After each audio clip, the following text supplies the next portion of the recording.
कोरापुटर प्रसिद्ध साबर श्रीक्षेत्र 1969 मसीह पुरी रे होइथिबा नवकलेबरर बड़का दारुरु निर्मित होइथिला एठाकार दारु विग्रह। प्रभुंकु पद्मश्री पंडित सदाशिव रथ शर्मा एठारे 1972 मसीह प्रतिष्ठा कराई साबर श्रीक्षेत्रर नामकरण करथिले।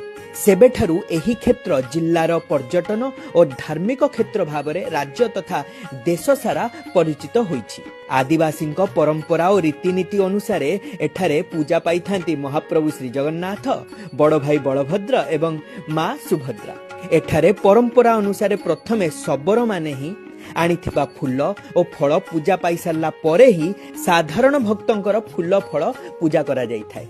रथयात्रा समय रे जेतेबेले पुरी रे राजा छेरा पहरा करिथांती, एठारे आदिवासी नायक छेरा पहरा करंती एवं भोग करिथांती। साबर श्रीक्षेत्र समस्तंक पाई खोला। हिंदू, मुस्लिम, ख्रिस्टियन समस्त धर्मर लोक माने एठारे महाप्रभुंकु दर्शन करी प्रसाद सेवन करि पारिबे। वर्ष तमाम एठी श्रद्धालु एवं जगन्नाथ प्रेमींकर भीड़ परिलक्षित होइथाय। आपण माने कोरापुटर साबर श्रीक्षेत्र जाइचंती कि मते कमेंट रे निहाती भाबरे जणांतु। जय जगन्नाथ।